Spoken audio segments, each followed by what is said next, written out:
Cyber law, cyber നിയമം.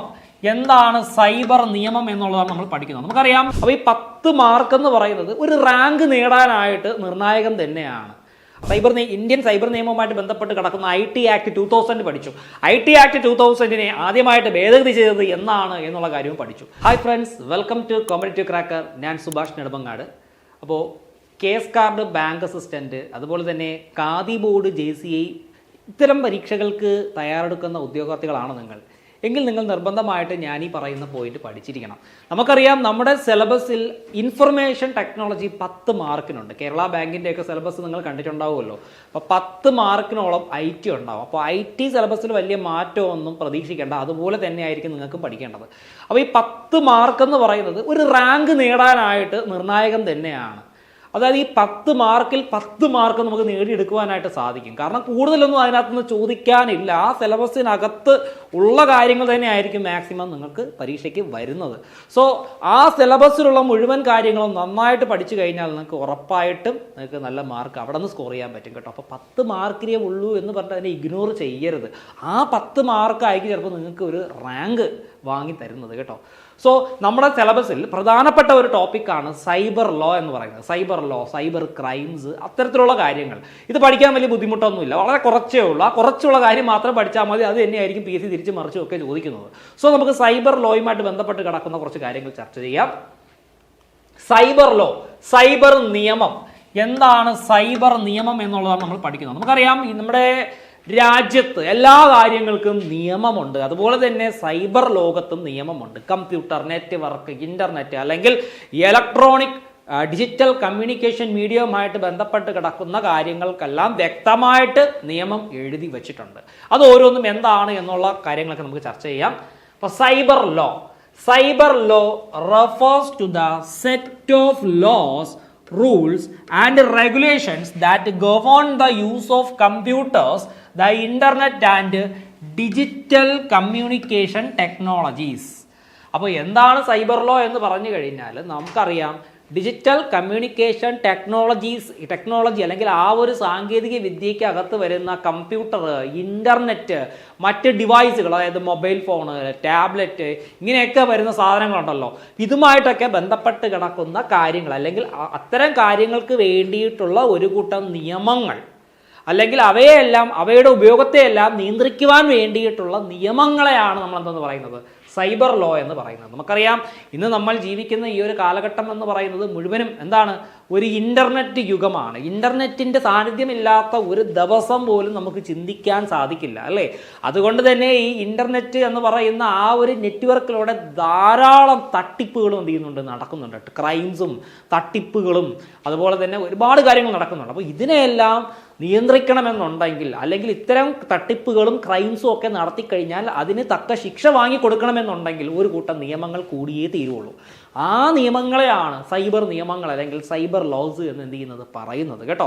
ശരിക്കും പറഞ്ഞാൽ 1990-കൾക്ക് ശേഷമൊക്കെയാണ് നമ്മുടെ ഇന്ത്യയിൽ, അല്ലെങ്കിൽ 2000 മുതലാണ് ഇന്ത്യയിൽ ഒരു വ്യക്തമായ സൈബർ നിയമം വന്നത്. എനിക്ക് തോന്നുന്നു ആ ഒരു കാലഘട്ടം മുതലാണ് ഇന്ത്യയിൽ ഈ ഇൻ്റർനെറ്റും കമ്പ്യൂട്ടറും മൊബൈൽ ഫോൺസും ഒക്കെ കൂടുതൽ പോപ്പുലറായി വന്നത്. അതുകൊണ്ടാണ് 2000 വരെ നമുക്ക് കാത്തിരിക്കേണ്ടി വന്നത് കേട്ടോ. അപ്പോൾ നമുക്ക് നോക്കാം.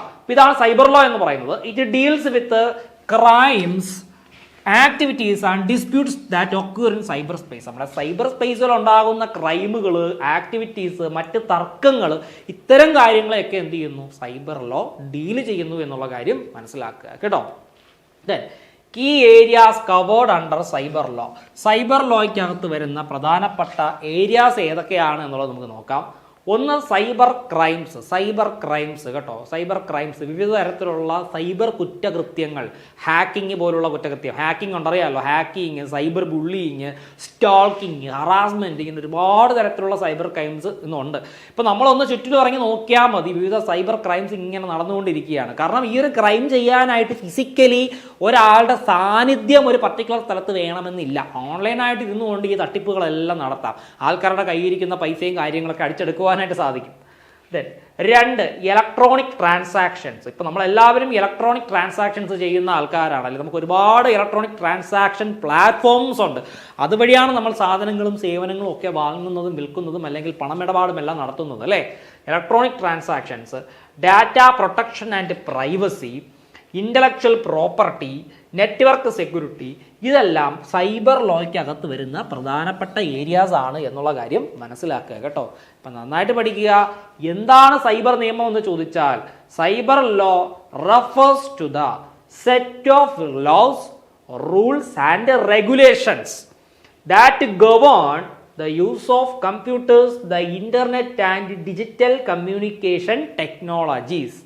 It deals with crimes, activities and disputes that occur in cyberspace. ഇപ്പം തന്നെ പഠിച്ചു പോവുക. Key areas covered under cyber law. ഇതൊക്കെ ചിലപ്പോൾ പരീക്ഷയ്ക്ക് ചോദിക്കും കേട്ടോ. ഓപ്ഷൻ അല്ല. 1 cyber crimes, 2 electronic transactions, 3 data protection and privacy, 4 intellectual property, 5 network security. ഇതെല്ലാം സൈബർ നിയമത്തിന്റെ പരിധിയിൽ വരുന്നതാണ്. പരീക്ഷയ്ക്ക് ചിലപ്പോൾ ഇതിനകത്തുള്ള ഏതെങ്കിലും നിയമങ്ങൾ കൊടുത്തിട്ട് ഇതിൽ ഏതാണ് സൈബർ ലോയ്ക്കകത്ത് വരുന്നത് എന്ന് ചോദിക്കാം. അല്ലെങ്കിൽ 3 സൈബർ ലോയ്ക്കകത്ത് വരുന്ന സാധനവും 1 പ്രത്യേകം വേറെ ഒരു ഓപ്ഷനും ആണെങ്കിൽ അത് നിങ്ങൾക്ക് മനസ്സിലാക്കി എഴുതേണ്ടതായിട്ട് വരും. സോ ഇത് നന്നായിട്ട് പഠിക്കുക കേട്ടോ. Cyber law enforcement mile stones. അപ്പോൾ ഈ സൈബർ ലോയുമായിട്ട് ബന്ധപ്പെട്ട് കിടക്കുന്ന പ്രധാനപ്പെട്ട നാഴികക്കല്ലുകളായിട്ടുള്ള സംഭവങ്ങൾ എന്തൊക്കെയാണ് നമുക്ക് നോക്കാം. United States of America, first country in the world to enforce cyber law. നമുക്കറിയാം, നമ്മുടെ ലോകത്ത് യുണൈറ്റഡ് സ്റ്റേറ്റ്സ് ഓഫ് അമേരിക്കയാണ് ആദ്യമായിട്ട് സൈബർ നിയമം എന്ത് ചെയ്തത്, പാസ്സാക്കി നടപ്പിലാക്കിയത് കേട്ടോ. എന്നാണ് എന്ന് ചോദിച്ചാൽ പറയുക 1986 കേട്ടോ. 1986 തന്നെ അമേരിക്കയിൽ സൈബർ നിയമം പ്രാബല്യത്തിൽ വന്നു കഴിഞ്ഞു. നമ്മുടെ ഇന്ത്യക്കാർക്ക് വീണ്ടും 10-14 വർഷം കൂടി കാത്തിരിക്കേണ്ടതായിട്ട് വന്ന ഒരു സൈബർ നിയമത്തിനായി കേട്ടോ. അപ്പോൾ ആ ഒരു നിയമത്തെ, അമേരിക്കയിലെ അന്നത്തെ ആ ഒരു നിയമത്തെ പറയുന്ന പേരാണ് Computer Fraud and Abuse Act. Computer Fraud and Abuse Act പരീക്ഷയ്ക്ക് ചോദിക്കാം. Computer Fraud and Abuse Act 1986 deals with which country എന്ന് ചോദിച്ചാൽ പറയുക United States of America. United States of അമേരിക്കയുമായി ബന്ധപ്പെട്ട് കിടക്കുന്ന ഒരു സൈബർ നിയമമാണ് എന്തെന്ന് പറയുന്നത്, Computer Fraud and Abuse Act എന്ന് പറയുന്നത്. മനസ്സിലാക്കുക. അപ്പോൾ ആദ്യത്തെ സൈബർ നിയമം പാസ്സാക്കിയ ലോകത്തെ രാജ്യം ഏതാണ് എന്ന് ചോദിച്ചാൽ പറയുക അമേരിക്കയിലായിരുന്നു കേട്ടോ. അമേരിക്കയിലായിരുന്നു. വർഷം 1986. ഇനി നോക്കുകയാണെങ്കിൽ നമ്മുടെ ഏഷ്യയിൽ ആദ്യമായിട്ട് സൈബർ നിയമം പ്രാബല്യത്തിൽ വന്ന രാജ്യം എന്ന് പറയുന്നത് സിംഗപ്പൂരാണ്. Singapore first Asian country to enforce cyber law. അപ്പോൾ നമ്മുടെ ഏഷ്യൻ കോണ്ടിനെന്റിൽ ആദ്യമായിട്ട് സൈബർ നിയമം നടപ്പിലാക്കിയ അല്ലെങ്കിൽ പ്രാബല്യത്തിൽ വന്ന രാജ്യം എന്ന് പറയുന്നത് സിംഗപ്പൂരായിരുന്നു എന്നുള്ള കാര്യം പഠിക്കുക കേട്ടോ. അപ്പം ലോകത്താണെങ്കിലോ അത് അമേരിക്ക, ഏഷ്യയിലാണെങ്കിലോ അത് സിംഗപ്പൂർ എന്നുള്ള കാര്യം അറിയുക കേട്ടോ. അപ്പോൾ ഇതാണ് സൈബർ നിയമവുമായിട്ട് ബന്ധപ്പെട്ട് കിടക്കുന്ന ഏറ്റവും അടിസ്ഥാനപരമായിട്ടുള്ള കാര്യം. പഠിച്ചു തുടങ്ങുമ്പോൾ ഇങ്ങനെ പഠിച്ചു തുടങ്ങണം കേട്ടോ. ആ ഒരു സീരിയസിൽ പഠിച്ചു തുടങ്ങണം. എങ്കിൽ നമുക്ക് വളരെ ക്ലാരിറ്റിയോടുകൂടി ഈച്ച് ആൻഡ് എവരി കാര്യങ്ങൾ ഈ ഒരു സിലബസുമായിട്ട് ബന്ധപ്പെട്ട് പഠിച്ച് പരീക്ഷയ്ക്ക് നമുക്ക് നന്നായിട്ട് പെർഫോം ചെയ്യാൻ സാധിക്കും. ഇനി എനിക്ക് പറയേണ്ടത്, നമ്മുടെ case card bank assistant, khadi board JCI പരീക്ഷ എന്താ പറയേണ്ടത്, അതിൻ്റെ നോട്ടിഫിക്കേഷനും കാര്യങ്ങളൊക്കെ വന്നിട്ടുണ്ട്. നിങ്ങളെല്ലാവരും അത് അപ്ലൈ ചെയ്തുകൊണ്ടൊക്കെ ഇരിക്കുകയാണ്. അപ്പോൾ ഇതുമായിട്ട് ബന്ധപ്പെട്ട് പുതിയൊരു ബാച്ച് നമ്മുടെ കോമ്പറ്റേറ്റീവ് ക്രാക്കറിൽ സ്റ്റാർട്ട് ചെയ്തിട്ടുണ്ട്. CCയോടൊപ്പം സർക്കാർ ജോലി ഉറപ്പിക്കാം എന്നുള്ളതാണ് ഞങ്ങളുടെ വാക്യം എന്ന് പറയുന്നത്. അപ്പോൾ നമ്മുടെ കോഴ്സിൻ്റെ ഫീച്ചേഴ്സിനെ കുറിച്ച് പറയുമ്പോഴത്തേക്ക് നിങ്ങൾക്ക് അറിയാമല്ലോ, സിലബസ് ബേസ്ഡ് റെക്കോർഡഡ് ക്ലാസ് നിങ്ങൾക്ക് കിട്ടും. നമുക്കൊരു സിലബസ് ഉണ്ട്. ആ സിലബസിലെ ഓരോ പോയിന്റും എടുത്തിട്ട് ടോപ്പിക് വൈസ് ഉള്ള ക്ലാസ്സുകൾ, റെക്കോർഡഡ് ക്ലാസ് നിങ്ങൾക്ക് ആപ്പ് വഴി ലഭിക്കും. അതുപോലെ തന്നെ ലൈവ് ക്ലാസ്സസ് ഉണ്ടാവും. ഇപ്പോൾ ലൈവ് ക്ലാസ്സസിൽ വരുമ്പോഴത്തേക്ക് നിങ്ങൾക്ക് നിങ്ങളുടെ പർട്ടിക്കുലർ അധ്യാപകരുമായിട്ട് എന്ത് ചെയ്യാൻ പറ്റും, നിങ്ങളുടെ സംശയങ്ങളൊക്കെ ചോദിച്ച് മനസ്സിലാക്കാം. നിങ്ങൾക്കുണ്ടാകുന്ന സംശയങ്ങൾ ചോദിച്ച് മനസ്സിലാക്കാം. അത് അധ്യാപകർ ഉറപ്പായിട്ട് നിങ്ങൾക്ക് ക്ലിയർ ചെയ്ത് തരും. അതുപോലെ മോഡൽ എക്സാംസ് ഉണ്ട്. നമ്മൾ ഈ പഠിക്കുമ്പോൾ എപ്പോഴും ഈ മാതൃക പരീക്ഷ ചെയ്ത് പഠിക്കണം കേട്ടോ. നമുക്ക് മുൻവർഷ പരീക്ഷകളുണ്ടാകും. നമ്മളിപ്പോൾ കേരള ബാങ്കിൻ്റെ സിലബസ് ഉണ്ടല്ലോ, അപ്പോൾ അത് അടിസ്ഥാനപ്പെടുത്തിയാണ് നമ്മൾ മുന്നോട്ട് പോയിക്കൊണ്ടിരിക്കുന്നത്. അപ്പോൾ അതിൽ നിന്ന് സിലബസിന് വലിയ വ്യത്യാസമൊന്നും ഉണ്ടാവില്ല കേട്ടോ. അപ്പോൾ അതുകൊണ്ട് തന്നെ നിങ്ങൾക്ക് മുൻവർഷ മറ്റ് പരീക്ഷകളുടെ ചോദ്യപേപ്പർ വെച്ചുകൊണ്ട് നിങ്ങൾക്ക് എന്ത് ചെയ്യാൻ പറ്റും, പഠിക്കാനായിട്ട് പറ്റും കേട്ടോ. ഒരു മോഡൽ എക്സാംസ് നിങ്ങൾക്ക് ധാരാളം ലഭിക്കും. അതുപോലെ നിങ്ങളുടെ ഓരോ ക്ലാസ്സുമായിട്ട് ബന്ധപ്പെട്ട് കിടക്കുന്ന PDF നോട്ട്സും നിങ്ങൾക്ക് ലഭിക്കും. അപ്പോൾ നിങ്ങൾക്കോ അല്ലെങ്കിൽ നിങ്ങളുടെ സുഹൃത്തുക്കളായ ഉദ്യോഗാർത്ഥികൾക്കോ നമ്മുടെ കോഴ്സിൽ ജോയിൻ ചെയ്യണമെന്നുണ്ടെങ്കിൽ എല്ലാവരും വിളിക്കുക. 8921440580. എൻ്റെ നമ്പർ ഒന്നുകൂടി പറയാം, 8921440580. അതുപോലെ തന്നെ നമുക്കൊരു ഫ്രീ സ്റ്റഡി ഗ്രൂപ്പ് ഉണ്ട് കേട്ടോ. ആ ഫ്രീ സ്റ്റഡി ഗ്രൂപ്പിൽ ജോയിൻ ചെയ്യുവാനായിട്ടുള്ള ലിങ്ക് നമ്മുടെ വീഡിയോയുടെ ഡിസ്ക്രിപ്ഷൻ ബോക്സിൽ കൊടുത്തിട്ടുണ്ട്. അതിൽ ക്ലിക്ക് ചെയ്ത് എല്ലാവരും അതിൽ ജോയിൻ ചെയ്യുക. ഓക്കെ, ഈ പരീക്ഷയുമായിട്ട് ബന്ധപ്പെട്ട് കിടക്കുന്ന കാര്യങ്ങളും അല്ലെങ്കിൽ അത്തരത്തിലുള്ള സ്റ്റഡി പ്ലാനുകളും ഒക്കെ നിങ്ങൾക്ക് ഗ്രൂപ്പ് വഴിയൊക്കെ ആക്സസ് ചെയ്യാനായിട്ട് സാധിക്കും. സോ എല്ലാവരും ജോയിൻ ചെയ്യുക, നന്നായിട്ട് പഠിക്കുക, റാങ്ക് മേടിക്കുക, ജോലിക്ക് കയറുക. ഓക്കെ, ദെൻ ഇനി സൈബർ ലോസ് ഇൻ ഇന്ത്യ. നമ്മുടെ ഇന്ത്യയിലെ സൈബർ നിയമം കേട്ടോ, നമ്മുടെ സിലബസിൽ എടുത്ത് പറഞ്ഞിട്ടുള്ള ഒരു കാര്യമാണ്. ഇന്ത്യയുടെ സൈബർ നിയമത്തെക്കുറിച്ച് പറയുകയാണെങ്കിൽ, ആ cyber laws were enacted after the constitution was drafted. നമുക്കറിയാം, ഇന്ത്യൻ ഭരണഘടന 1950 നിലവിൽ വന്നത്. 1950 ജനുവരി 26 നമ്മുടെ ഇന്ത്യൻ ഭരണഘടന നിലവിൽ വന്നത് അല്ലേ. നമ്മുടെ ഭരണഘടന നിർമ്മാണ സഭ ഉണ്ടാക്കിയെടുത്ത ഇന്ത്യൻ ഭരണഘടന നിലവിൽ വന്ന് വീണ്ടും 50ഓളം വർഷങ്ങൾ കഴിഞ്ഞതിന് ശേഷമാണ് ഇന്ത്യക്ക് ഒരു സൈബർ നിയമം വരുന്നത് എന്നുള്ള കാര്യം മനസ്സിലാക്കുക. അപ്പോൾ ഇന്ത്യൻ ഭരണഘടന നിലവിൽ വന്ന് വർഷങ്ങൾക്ക് ശേഷമാണ് നമ്മുടെ ഇന്ത്യയിൽ ഒരു IT ആക്ട് തന്നെ ഉണ്ടായിരിക്കുന്നത്, രൂപപ്പെട്ട് വന്നത്. It is not included in the union, state or concurrent list. നമുക്കറിയാം, നമ്മുടെ ഇന്ത്യൻ ഭരണഘടനയിൽ നോക്കുകയാണെങ്കിൽ 3 തരത്തിലുള്ള ലിസ്റ്റുകളാണ് ഉള്ളത്. യൂണിയൻ ലിസ്റ്റ് ഉണ്ട്, സ്റ്റേറ്റ് ലിസ്റ്റ് ഉണ്ട്, കൺകറന്റ് ലിസ്റ്റ് ഉണ്ട്. നിങ്ങൾക്കത് അറിയാമായിരിക്കും. യൂണിയൻ ലിസ്റ്റ് എന്ന് പറഞ്ഞു കഴിഞ്ഞാൽ നമ്മുടെ സെൻട്രൽ ഗവൺമെൻറ് അല്ലെങ്കിൽ കേന്ദ്ര സർക്കാരിന് മാത്രം തീരുമാനമെടുക്കുവാൻ കഴിയുന്ന കാര്യങ്ങൾ അല്ലെങ്കിൽ അവരുടെ അധീനതയിൽ വരുന്ന കാര്യങ്ങൾ. സ്റ്റേറ്റ് ലിസ്റ്റ് എന്ന് പറഞ്ഞു കഴിഞ്ഞാൽ സംസ്ഥാന സർക്കാരിൻ്റെ നിയന്ത്രണത്തിലുള്ള കാര്യങ്ങൾ. കൺകറന്റ് ലിസ്റ്റ് എന്ന് പറഞ്ഞു കഴിഞ്ഞാൽ കേന്ദ്ര സർക്കാരിനും സംസ്ഥാന സർക്കാരിനും ഒന്നുപോലെ അധികാര പരിധിയിൽ വരുന്ന കാര്യമാണെന്ന് പറയുന്നത് കൺകറന്റ് ലിസ്റ്റിനകത്ത് വരുന്ന അല്ലെങ്കിൽ കൺകറന്റ് ലിസ്റ്റിൽ ഉൾപ്പെടുന്ന കാര്യങ്ങൾ എന്ന് പറയുന്നത് കേട്ടോ. അപ്പോൾ നമ്മുടെ ഈ സൈബർ ലോ എന്ന് പറയുന്നത് യൂണിയൻ ലിസ്റ്റിലും ഇല്ല, സ്റ്റേറ്റ് ലിസ്റ്റിലും ഇല്ല, കൺകറന്റ് ലിസ്റ്റിലും ഇല്ല എന്നുള്ള കാര്യം മനസ്സിലാക്കുക. It false within the residuary powers and hence the central government can change these laws whenever required. നമ്മൾ പഠിച്ചല്ലോ, ഇത് സ്റ്റേറ്റ് ലിസ്റ്റിലില്ല, കൺകറന്റ് ലിസ്റ്റിലുമില്ല, യൂണിയൻ ലിസ്റ്റിലുമില്ല. അതുകൊണ്ട് തന്നെ ഈ സൈബർ ലോ എന്ന് പറയുന്നത് ഇവര് റെസിഡ്യൂറി പവറാണ്. അതുകൊണ്ട് തന്നെ സെൻട്രൽ ഗവൺമെന്റിന് എപ്പോഴാണോ ഇതിൽ ഒരു മാറ്റം വേണം എന്ന് തോന്നുന്നത് അപ്പോഴത്തേക്കും അവർക്ക് എന്ത് ചെയ്യാൻ പറ്റും, ഇതിനെ അപ്ഡേറ്റ് ചെയ്യാനായിട്ട് സാധിക്കും, അല്ലെങ്കിൽ ഈ സൈബർ നിയമത്തിൽ മാറ്റങ്ങൾ കൊണ്ടുവരുവാനായിട്ട് സാധിക്കും കേട്ടോ. അപ്പോൾ പരീക്ഷയ്ക്ക് ചോദിക്കാം, ഏത് ലിസ്റ്റിലാണ് നമ്മുടെ സൈബർ ലോ ഉൾപ്പെട്ടിട്ടുള്ളത് എന്ന് ചോദിച്ചാൽ പറയുക, സൈബർ ലോ ഒരു ലിസ്റ്റിനകത്തും ഉൾപ്പെട്ടിട്ടില്ല, ഇതൊരു റെസിഡ്യൂറി പവറാണ്. സെൻട്രൽ ഗവൺമെന്റിന് മാറ്റം എപ്പോഴാണോ ആവശ്യം, അതായത് സൈബർ നിയമത്തിനകത്ത് എന്തെങ്കിലും മാറ്റം വേണമെന്ന് തോന്നിക്കഴിഞ്ഞാൽ സെൻട്രൽ ഗവൺമെന്റിന് എന്ത് ചെയ്യാൻ പറ്റും, അതിനെ അപ്ഡേറ്റ് ചെയ്യാനായിട്ട് സാധിക്കും, അല്ലെങ്കിൽ ഭേദഗതി അല്ലെങ്കിൽ അമെൻമെന്റ് ചെയ്യുവാനായിട്ട് സാധിക്കും എന്നുള്ള കാര്യം മനസ്സിലാക്കുക. Okay,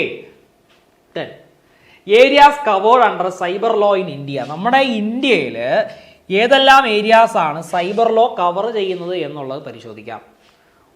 fraud, defamation, stalking and harassment, copyright and intellectual property. ഇത്രയും ഏരിയാസ് ആണ് നമ്മുടെ ഇന്ത്യയിൽ സൈബർ ലോക്കകത്ത് പ്രധാനമായിട്ടും വരുന്നത് കേട്ടോ.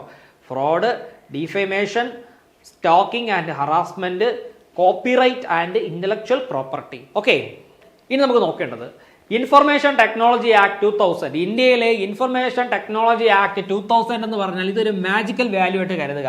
ഇതൊരു സിമ്പിൾ ചോദ്യമാണ്, എല്ലാവർക്കും അറിയാം. IT ആക്ട് ഇന്ത്യയിൽ എന്ന് മുതലാണ് എസ്റ്റാബ്ലിഷ് ആയത്, അല്ലെങ്കിൽ എന്നാണ് എസ്റ്റാബ്ലിഷ് ചെയ്തതെന്ന് ചോദിച്ചാൽ പറയുക 2000. It was the Department of Electronics who drafted the bill in July 1998 കേട്ടോ.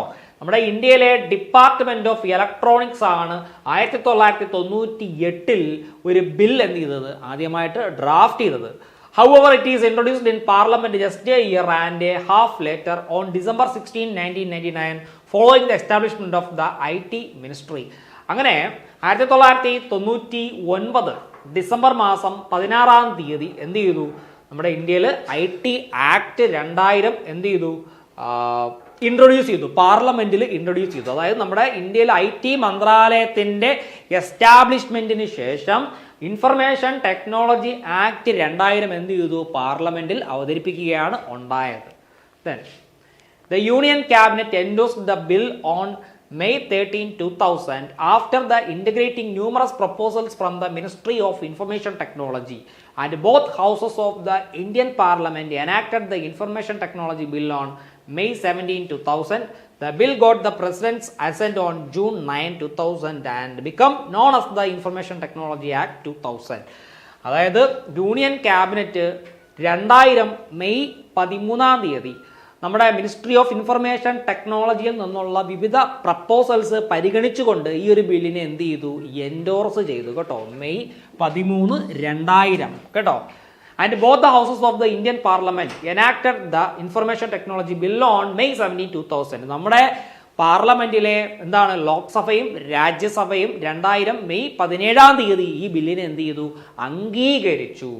ശേഷം 2000 ജൂൺ 9 എന്ത് സംഭവിച്ചു, അന്നത്തെ ഇന്ത്യൻ രാഷ്ട്രപതി എന്ത് ചെയ്തു, ഈ ബില്ലിനെ അംഗീകരിക്കുകയാണ് ചെയ്തത്. അതിന്റെ അടിസ്ഥാനത്തിൽ ഇൻഫർമേഷൻ ടെക്നോളജി ആക്ട് 2000 പ്രാബല്യത്തിൽ വന്നു എന്നുള്ള കാര്യം മനസ്സിലാക്കുക കേട്ടോ. അപ്പൊ ഇതിനകത്ത് കിടക്കുന്ന ഈ ഡേറ്റ്സ് ഉണ്ടല്ലോ, നന്നായിട്ട് പഠിച്ചു വെക്കുക കേട്ടോ. The cabinet union cabinet endorse the bill on May 13, 2000. അതുപോലെ തന്നെ പാർലമെന്റിലെ 2 സഭയായ ലോക്സഭയും രാജ്യസഭയും ബിൽ അംഗീകരിച്ചത് 2000 മെയ് 17 2000 മെയ് 17 പ്രസിഡന്റ് അംഗീകരിച്ചത് 2000 ജൂൺ 9 എന്നുള്ള കാര്യവും മനസ്സിലാക്കുക. ഓക്കെ, ഇനി IT ആക്ടുമായിട്ട് ബന്ധപ്പെട്ട് കിടക്കുന്ന പ്രധാനപ്പെട്ട ചില ഫാക്ട്സ് നമുക്ക് നോക്കാം. നമുക്കറിയാം, first cyber law in India ആണ് IT ആക്ട് 2000 എന്ന് പറയുന്നത്. ഇതിന് ക്യാബിനറ്റ് അപ്രൂവൽ ലഭിച്ചത് 2000 മെയ് 13 ഇപ്പം അറിഞ്ഞിരിക്കുക, IT ആക്ട് 2000 ക്യാബിനറ്റ് അപ്രൂവൽ ലഭിച്ചത് 2000 May 13 2000 May 13 then parliament approval ലഭിച്ചത് 2000 മെയ് 17 2000 മെയ് 17 പാർലമെന്റ് അപ്രൂവൽ എന്ന് പറയുമ്പോഴത്തേക്ക് പാർലമെന്റിൽ എത്ര സഭയാണ്, എത്ര ഹൗസസ് ആണുള്ളത്, 2 ഹൗസസ് ആണുള്ളത് അല്ലേ. ലോക്സഭയുണ്ട്, രാജ്യസഭയുണ്ട്. അപ്പൊ ലോക്സഭയും രാജ്യസഭയും ഈ ഒരു ബില്ലിനെ IT ആക്ടിനെ അംഗീകരിച്ചത് മെയ് 17 2000 മെയ് 17 ആയിരുന്നു എന്നുള്ള കാര്യം അറിഞ്ഞിരിക്കുക. അതുപോലെ തന്നെ പ്രസിഡന്റ് ഇതിനെ അംഗീകരിച്ചത് എപ്പോഴാണ്, അന്നത്തെ രാഷ്ട്രപതി ഇതിനെ അംഗീകരിച്ചത് 2000 മെയ് 9 കേട്ടോ. 2000 മെയ് 9 ഇത് ഈ ഒരു IT ആക്ടിനെ ഒപ്പുവെച്ച അന്നത്തെ രാഷ്ട്രപതി KR നാരായണനായിരുന്നു. അദ്ദേഹം മലയാളിയായിരുന്നു കേട്ടോ. മലയാളിയായിരുന്ന KR നാരായണനായിരുന്നു എന്ത് ചെയ്തത്, ഈ IT ആക്ട് 2000 ഒപ്പുവെച്ച രാഷ്ട്രപതി എന്ന് പറയുന്നത്. അപ്പോൾ IT ആക്ട് 2000 പാസ്സാക്കുന്ന സമയത്തെ ഇന്ത്യൻ രാഷ്ട്രപതി KR നാരായണനായിരുന്നു. അന്നത്തെ ഇന്ത്യൻ പ്രൈം മിനിസ്റ്റർ ആരായിരുന്നു എന്ന് ചോദിച്ചാൽ പറയുക AB വാജ്പേയി ആയിരുന്നു കേട്ടോ. AB വാജ്പേയി ആയിരുന്നു. ഇതൊക്കെ നല്ല ചോദ്യങ്ങളാണ്. AB വാജ്പേയി ആയിരുന്നു അന്നത്തെ ഇന്ത്യൻ പ്രധാനമന്ത്രി എന്ന് പറയുന്നത്. വേണമെങ്കിൽ ഒരുപക്ഷെ ചോദ്യകർത്താവിന് ചോദിക്കാം, അന്നത്തെ കേരള മുഖ്യമന്ത്രി ആരായിരുന്നു ചോദിച്ചാൽ EK നയനാർ ആയിരുന്നു കേട്ടോ. 2000 കാലഘട്ടത്തിൽ EK നയനാർ ആയിരുന്നു കേരളത്തിലെ മുഖ്യമന്ത്രി എന്ന് പറയുന്നത്. അതും മനസ്സിലാക്കുക. അപ്പോൾ ഈ IT ആക്ട് 2000 ഒപ്പുവെച്ച രാഷ്ട്രപതി ആരായിരുന്നു എന്ന് ചോദിച്ചാൽ പറയുക KR നാരായണനായിരുന്നു കേട്ടോ. 2000 ജൂൺ 9 പ്രസിഡന്റ് അല്ലെങ്കിൽ രാഷ്ട്രപതി എന്ത് ചെയ്തത്, IT ആക്ടിൽ അല്ലെങ്കിൽ ആ ഒരു ബില്ലിൽ ഒപ്പുവെച്ചത്. അന്നത്തെ പ്രൈം മിനിസ്റ്റർ AB വാജ്പേയി ആയിരുന്നു. ദെൻ ഇത് നിലവിൽ വന്നതെന്നാണ് ജൂൺ 9 2000 ജൂൺ 9 മുതലാണ് 2000 ജൂൺ 9 മുതലാണ് IT ആക്ട് 2000 എന്ത് ചെയ്തത്, പാസ്സാക്കിയത് കേട്ടോ. പാസ്സാക്കിയത്. അതുപോലെ തന്നെ ഈ ഒരു നിയമം ഇന്ത്യയിൽ നിലവിൽ വന്നത് 2000 ഒക്ടോബർ 17 മുതലാണ് കേട്ടോ. 2000 ഒക്ടോബർ 17 IT ആക്ട് 2000 നിലവിൽ വന്നത് അല്ലെങ്കിൽ പ്രാബല്യത്തിൽ വന്നത് എന്നുള്ള കാര്യം അറിഞ്ഞിരിക്കുക. അപ്പോൾ IT ആക്ട് 2000 ബന്ധപ്പെട്ട് കിടക്കുന്ന പ്രധാനപ്പെട്ട ഫാക്റ്റുകൾ എന്തൊക്കെയാണ്? First cyber law in India, ഇന്ത്യയിലെ ആദ്യത്തെ സൈബർ നിയമമാണ്. ക്യാബിനറ്റ് അപ്രൂവൽ ലഭിച്ചത് എന്നാണ് 2000 മെയ് 13 പാർലമെന്റ് അപ്രൂവൽ ലഭിച്ചത് 2000 മെയ് 17 പ്രസിഡന്റിന്റെ അംഗീകാരം ലഭിച്ചത് 2000 മെയ് 9 പ്രസിഡന്റ് ഒപ്പുവെച്ചതോ 2000 ജൂൺ 9 അതുപോലെ തന്നെ പ്രൈം മിനിസ്റ്റർ, അന്നത്തെ പ്രൈം മിനിസ്റ്റർ ആരായിരുന്നു? AB വാജ്പേയി ആയിരുന്നു. അതുപോലെ ഇത് പാസ്സാക്കിയത് 2000 ജൂൺ 9 നിലവിൽ വന്നത് 2000 ഒക്ടോബർ 17 എന്നുള്ള കാര്യവും മനസ്സിലാക്കുക കേട്ടോ. അപ്പൊ നല്ല വൃത്തിയായിട്ട് ഇത്രയും കാര്യങ്ങൾ പഠിക്കുക. സിമ്പിൾ അല്ലേ, കൂടുതലൊന്നും പഠിക്കാനില്ല. ഇത്രയും കാര്യങ്ങൾ എന്ത് ചെയ്യുക, പഠിച്ചു വെക്കുക. നമ്മുടെ IT ആക്ട് 2000-നെ അമെൻമെന്റ് ചെയ്തിട്ടുണ്ട്. അമെൻമെന്റ് എന്ന് പറഞ്ഞാൽ എന്താണ്? ഭേദഗതി കേട്ടോ, ഭേദഗതി. എന്തെങ്കിലുമൊക്കെ മാറ്റങ്ങൾ വരുത്തണമെന്നുണ്ടെങ്കിൽ ഇതിന് എന്ത് ചെയ്യും? ഭേദഗതി ചെയ്യും. ആദ്യമായിട്ട് ഭേദഗതി ചെയ്തത് 2008-ലാണ്. അതിനെ IT ആക്ട് അമെൻമെന്റ് 2008 എന്ന് എന്ത് ചെയ്യാം നമുക്ക് പറയാം, അല്ലെങ്കിൽ IT ആക്ട് 2008 എന്ന് പറയാം. അപ്പൊ 2008-ലാണ് എന്താ ചെയ്തത്? IT ആക്ട് 2000-നെ ആദ്യമായിട്ട് ഭേദഗതി ചെയ്തത് അല്ലെങ്കിൽ അമെൻമെന്റ് ചെയ്തത്. പാസ്ഡ് ബൈ ലോക്സഭ, അതായത് ലോക്സഭ IT ആക്ട് അമെൻമെന്റിനെ പാസ്സാക്കിയത് 2008 ഡിസംബർ 23-ാം കേട്ടോ. 2008 ഡിസംബർ 23-ാണ്. രാജ്യസഭ ഇതിനെ അംഗീകരിച്ചത് 2008 ഡിസംബർ 24-ാണ് കേട്ടോ. തൊട്ടടുത്ത ദിവസം രാജ്യസഭ എന്ത് ചെയ്തു? അംഗീകരിച്ചു. പ്രസിഡന്റിന്റെ അംഗീകാരം ലഭിച്ചത് 2009 ഫെബ്രുവരി മാസം 5-ാണ് കേട്ടോ. പ്രസിഡന്റിന്റെ അംഗീകാരം ലഭിച്ചത് 2009 ഫെബ്രുവരി 5-ാണ്. അന്നത്തെ രാഷ്ട്രപതി പ്രതിഭാ പാട്ടീലായിരുന്നു കേട്ടോ. അന്നത്തെ രാഷ്ട്രപതി പ്രതിഭാ പാട്ടീലായിരുന്നു. 2007 മുതൽ 2012 വരെ ഇന്ത്യൻ രാഷ്ട്രപതി പ്രതിഭാ പാട്ടീലായിരുന്നു. അന്നത്തെ പ്രൈം മിനിസ്റ്റർ ആരായിരുന്നു? മൻമോഹൻ സിംഗ് ആയിരുന്നു കേട്ടോ. അന്നത്തെ പ്രധാനമന്ത്രി ഡോക്ടർ മൻമോഹൻ സിംഗ് ആയിരുന്നു. അപ്പോൾ ഈ 3 ഡേറ്റ്സ് പഠിച്ചു വെക്കുക. നമ്മുടെ IT ആക്ട് 2000-നെ ആദ്യമായിട്ട് ഭേദഗതി ചെയ്തത് എന്നാണ്? 2008-ലാണ്. ഭേദഗതി ചെയ്യുന്ന സമയത്ത് ഇന്ത്യൻ രാഷ്ട്രപതി അല്ലെങ്കിൽ ആ ഭേദഗതിയിൽ ഒപ്പുവെച്ച ഇന്ത്യൻ രാഷ്ട്രപതി പ്രതിഭാ പാട്ടീലും അന്നത്തെ പ്രധാനമന്ത്രി ആരായിരുന്നു എന്ന് ചോദിച്ചാൽ പറയുക ആരായിരുന്നു? ഡോക്ടർ മൻമോഹൻ സിംഗ് ആയിരുന്നു എന്നുള്ള കാര്യം മനസ്സിലാക്കുക. ഇനി ഒരുപക്ഷെ ആ കാലത്തെ കേരള മുഖ്യമന്ത്രി ആരാണെന്ന് ചോദിച്ചാൽ പറയുക VS അച്യുതാനന്ദനായിരുന്നു എന്നുള്ള കാര്യവും മനസ്സിലാക്കുക കേട്ടോ. ഇത് പ്രാബല്യത്തിൽ വന്നത് 2009 ഒക്ടോബർ 27-ാണ് കേട്ടോ. IT ആക്ട് 2008 അല്ലെങ്കിൽ ഭേദഗതി ചെയ്തതിന് ശേഷം ആ നിയമം പ്രാബല്യത്തിൽ വന്നത് 2009 ഒക്ടോബർ 27-ാം മുതലായിരുന്നു. ഇതിന് 14 ചാപ്റ്റേഴ്സും 124 സെക്ഷൻസും 2 ഷെഡ്യൂൾസും 4 ഭാഗങ്ങളുമാണ് ഉള്ളത്. ഇതൊന്ന് പഠിച്ചു വെക്കുക കേട്ടോ. 14 ചാപ്റ്ററും 124 സെക്ഷൻസും 2 ഷെഡ്യൂൾസും 4 ഭാഗങ്ങളുമാണ് ഉള്ളത്. The term electronic signature or digital signature was introduced. ഈ IT ആക്ട് 2008 മുതലാണ് ഡിജിറ്റൽ സിഗ്നേച്ചർ അല്ലെങ്കിൽ ഇലക്ട്രോണിക് സിഗ്നേച്ചർ എന്ന് പറയുന്ന ഒരു ടേം എന്ത് ചെയ്തത്? നമ്മുടെ സൈബർ നിയമത്തിനകത്ത് ഉൾപ്പെടുത്തിയത് എന്നുള്ള കാര്യം കൂടി മനസ്സിലാക്കുക. അപ്പോൾ ഇത്രയും വൃത്തിയായിട്ട് പഠിച്ചു വെക്കുക കേട്ടോ. ഇപ്പോൾ നിങ്ങൾക്ക് എൻ്റെ ബോർഡിൽ കാണുന്ന ഈ കാര്യങ്ങളെല്ലാം നന്നായിട്ട് പഠിച്ചു വെക്കുക. ആ ഡേറ്റും അല്ലെങ്കിൽ അത് ഒപ്പുവെച്ച രാഷ്ട്രപതിയും അന്നത്തെ പ്രധാനമന്ത്രിയും ഒക്കെ വൃത്തിയായിട്ട് പഠിച്ചു വെക്കുക. Section 66A to 66F have been added to the Section 66. അപ്പോൾ നമ്മുടെ സൈബർ നിയമത്തിനകത്തുള്ള സെക്ഷൻ 66-നോടൊപ്പം 66A മുതൽ 66F വരെ എന്ത് ചെയ്തു? IT ആക്ട് 2008-ൽ ആഡ് ചെയ്തു, അല്ലെങ്കിൽ ഈ ഒരു ഭേദഗതിയിലൂടെ എന്ത് ചെയ്തു? ആഡ് ചെയ്തു എന്നുള്ള കാര്യം മനസ്സിലാക്കുക. ഓക്കെ ഫ്രണ്ട്സ്, അപ്പോൾ നിങ്ങൾക്ക് ഈ സൈബർ നിയമവുമായിട്ട് ബന്ധപ്പെട്ട് കിടക്കുന്ന അടിസ്ഥാന വിവരങ്ങൾ നിങ്ങൾക്ക് മനസ്സിലായി. അടിസ്ഥാന വിവരങ്ങൾ അല്ലെങ്കിൽ അത് ഓറിയന്റഡ് ആയിട്ട് തന്നെ ആയിരിക്കും പരീക്ഷയ്ക്ക് ചോദിക്കുന്നത് കേട്ടോ. സൈബർ നിയമം എന്ന് എടുത്ത് സിലബസിൽ പറഞ്ഞിട്ടുണ്ട്. അപ്പോൾ നമ്മൾ എന്താണ് സൈബർ നിയമം എന്ന് പഠിച്ചു.